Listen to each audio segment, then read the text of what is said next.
Estamos al borde de una gran transformación global. Solo se necesita la crisis y la humanidad aceptará de buen gusto el nuevo orden mundial. David Rockefeller. Estimados amigos, bienvenidos a nuestro programa una vez más para llevarles un mensaje de optimismo y aclarar ciertos temas que a nuestro modo de ver nos parece que son necesarios rectificarlos. ¿Quiénes son los esenios? Pueblo prácticamente desconocido en este tiempo, pueblo que existió referenciado por los documentos más antiguos sobre 150 años antes de Cristo y 70 años después de Cristo. Después desaparecen de la historia. Los esenios, mensajeros que vinieron a traer a la tierra un mensaje de prosperidad, de unión, de civilización basado en el amor, en el respeto y en la cultura, pero que para nada traen a la tierra religiones.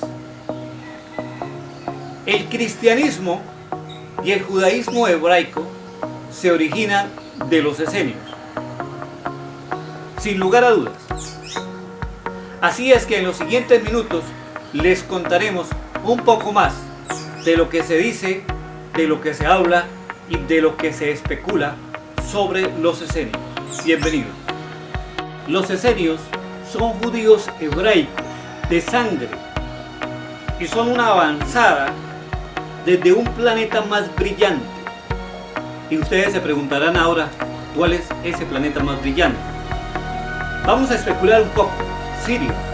Pero hay contactados que afirman que realmente proceden de Siria. Y este grupo de avanzados, al principio unos 150, vinieron a traer los mensajes de civilización, de paz, de humanismo, de respeto, para que pudiéramos vivir como sociedad. Fue la intención primaria tanto de los profetas como de todos los que estuvieron al frente de esta misión, llevar a la tierra a un nivel diferente de civilización, que pudiéramos vivir como se vive actualmente en algunos lugares de la tierra, donde se vive en paz, en tranquilidad y sin la zozobra del mal. Así que los esenios no vinieron a crear ninguna religión, no vinieron a dividir la tierra en pequeños grupos para que se enfrentaran entre sí y entonces existiera la maldad y la guerra y la violencia. Todo lo contrario, vinieron a traer fue la unidad. El cristianismo y el judaísmo rabínico se originan de los esenios, de este grupo de avanzada que viene para traer mensajes de luz y de prosperidad para la tierra. Las grandes sectas originarias de los esenios, repetimos, es el cristianismo y todas sus derivaciones, el catolicismo y todas sus derivaciones, por decirlo así, y el judaísmo rabínico. El concepto del eterno, del supremo, es una gran conciencia cósmica, universal, creadora, evolutiva y presente como chispa de luz y de sabiduría en toda la tierra. El nuevo pacto es espiritual, no se hace con pueblos, no se hace con grupos. La ley estará escrita en el corazón y ahora podemos decir que estará escrita en el ADN de cada ser vivo sobre la tierra. Así, amigos, es que repetimos que el concepto del eterno, del supremo, es una gran conciencia universal, creadora, evolutiva, presente, es una chispa de luz y de sabiduría para vivir la nueva humanidad, la humanidad que se viene. Una vez aquí el mal haya salido, porque cuando la luz llega, el mal se va, la oscuridad se evapora, se elimina, se retrasa. Entre la religión y los esenios es que los esenios son espirituales, humanistas, ultristas, futuristas para un reino nuevo. Las religiones son para el poder en la tierra, para dominar, para controlar. Por eso es que entre esenismo y religión hay un gran abismo. Y en este momento muchos quieren unir a los esenios con las religiones, y eso es imposible. Y es imposible porque, repito, es humildad, es espiritualidad, es grandeza y es cosmovisión de un mundo, de unos universos que se guían por el amor, por la conciencia y por la espiritualidad. Para nada es material. Los hijos de la luz y los hijos de la oscuridad. No es una guerra de bombas como el mundo físico quiere hacer ver la guerra entre el bien y el mal. No, señores. Es una guerra de espiritualidad, de conciencia, de luz, de sabiduría y de amor. Por eso es que abordaremos el siguiente tema, antes aclarándoles que los hijos de la luz y los hijos de la oscuridad, los hijos de la luz pelean con el amor, con la justicia, con el bien.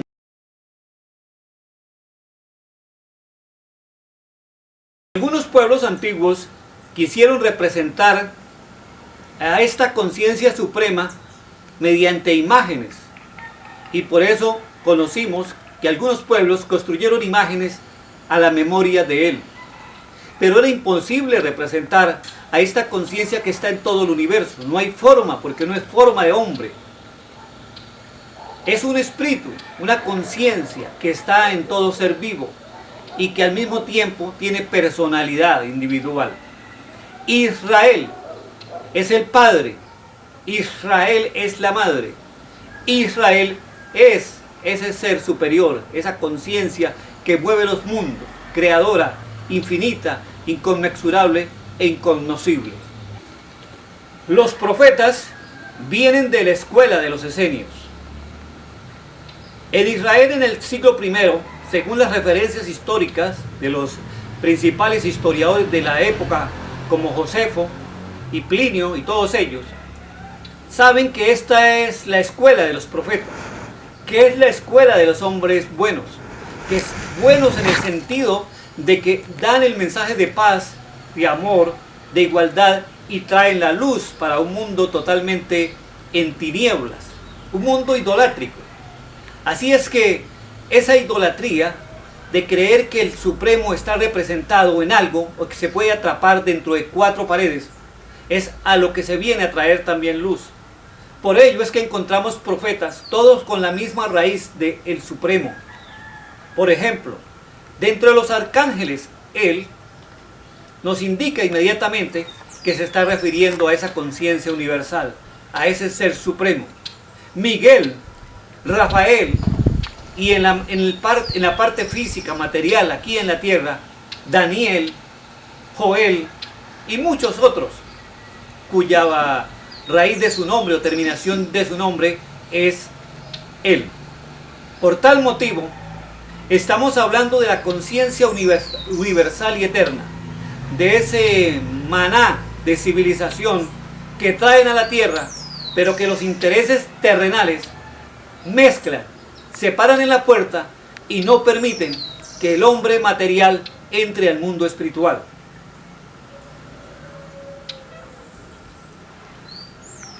El Eterno no puede quedar en templos, no hay forma de representarlo en la tierra. El cuerpo humano es el único lugar donde Él puede entrar. Entra de una manera que es luz, que es conocimiento, que es esa voz en el oído derecho que nos lleva siempre a actuar correctamente y a hacer el bien. La idolatría en el hombre está de muchas maneras. Cuando se idolatra el nombre y no el mensaje, entonces estamos fallando porque estamos en plena idolatría. Y es lo que pasa con el cristianismo. Se idolatra al hombre, pero no su mensaje. Lo mismo que está pasando en Israel, que está pensando construir el tercer templo, desafiando a todo el mundo por construir su templo, en el cual podemos ver claramente que es un templo de ladrillos, un templo físico, y eso también es idolatría. En Israel se construirá un templo, pero será un templo para gobernar, porque para adorar al Supremo, para hablar con la conciencia plena del universo, usted no necesita ir a ningún templo, necesita entrar a su templo espiritual, tal como lo decía el maestro, y hablarle a ese ser que le responde inmediatamente. Esa es la diferencia entre el Dios verdadero, entre el Padre Supremo, el Padre espiritual, del mundo espiritual, de los mundos espirituales universales, y el Padre físico, el papá físico, el papá al que le podemos hablar y tocar y palpar. Nosotros, antes de terminar esta charla, queremos decirles también que existe ese Padre espiritual, esa conciencia eterna universal que une los mundos y los cosmos, que existe nuestro Padre de raza, oígase bien, que conecta el mundo físico y el mundo espiritual, ese Padre, esa Madre de raza y ese Espíritu que nos une. Y existe nuestro Padre, nuestra Madre de sangre. Quiero terminar esta charla no saliéndome del contexto que ustedes quieren. Así es que seguiré dentro de ese contexto que quieren escuchar. El antiguo pacto fue en piedra. Fueron las instrucciones escritas en piedra. Fueron las piedras, las tablas famosas de la ley. Ley o instrucción. ¿Cuándo cambiaron la palabra instrucción por ley? Buscaban, recuerden, instruirnos, que camináramos hacia la civilización, que pudiéramos vivir sin guerras, sin enfrentarnos como pueblos, como hermanos, porque al final de cuentas somos la raza, la misma raza, el mismo ADN, pero no, nos dividimos y cambiamos instrucción por piedra. El nuevo pacto, las leyes escritas en el corazón, en el ADN, en nuestra mente, para que las cumplamos como una norma de civilización, de supervivencia, de hermandad, que hagamos honor a ese Padre y a esa Madre de raza, que hagamos honor a ese Padre celestial, a ese Espíritu, a esa conciencia suprema. Pero no queremos hacer honor, todo lo contrario, estamos divididos, y mientras yo hablo y explico esto aquí, se están dividiendo más las opiniones. Ese es nuestro problema, la gran desunión que tenemos. No tenemos amor, tenemos desunión. El segundo pacto se basa en la instrucción escrita en el corazón, ya no en un templo, ya no en un código material, sino en el espíritu, en la conciencia. Bajo esa norma debimos haber avanzado, pero a quienes cambiaron esta ley, estas normas sencillas, prometidas y difundidas por los esenios, estas acciones les trajo paz, les trajo felicidad del pueblo. No les trajo paz. Y durante los últimos milenios hemos estado en guerras. No les trajo felicidad, porque el pueblo ha estado siempre insatisfecho con sus gobernantes espirituales.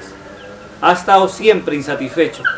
Y ya la misma literatura sagrada lo decía: serán falsos pastores, falsos vendedores de verdad. Y Daniel lo escribió para concluir este diálogo. Al final de los tiempos vendrá la luz, se sabrá la verdad, el conocimiento será abundante, y entonces ustedes podrán comprender por qué en Revelaciones 18 dice: salid de Babilonia la grande. Pero tampoco nadie quiere salir de Babilonia. Están contentos donde están felices porque ahí les da seguridad. No queremos enfrentar esa realidad, la realidad de que somos únicos, que somos una creación a imagen. Si somos a la imagen y semejanza de ese Supremo, entonces, como les decía en el video anterior, somos espíritu.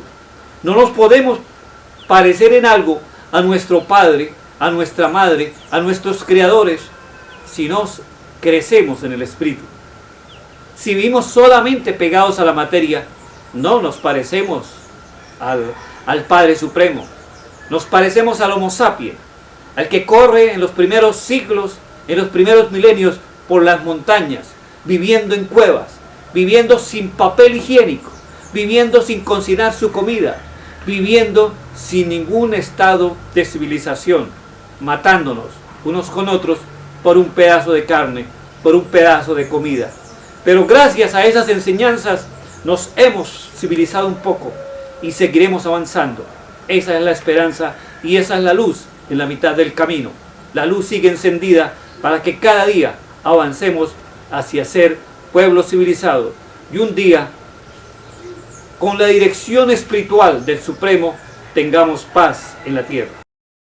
Pero si éramos un pueblo que fue escogido para que fueran mensajeros para toda la humanidad y para que la humanidad progresara, adquiriera conocimiento, civilización, pudieran vivir en paz y disfrutar que es un paraíso, sin duda es un paraíso, donde abundan las especies, la vida, la naturaleza, como en ningún otro lugar.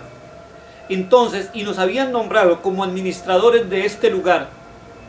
¿Cuándo fue entonces que nos desviamos del camino? Introdujeron mentiras en nuestra enseñanza y nos convirtieron a todos en enemigos. Nos pusieron a pelear unos contra otros. ¿Cuándo fue que Yahshua el Nazareno enseñó que era el amor, perdonar a los enemigos, que era el mensaje nuevo?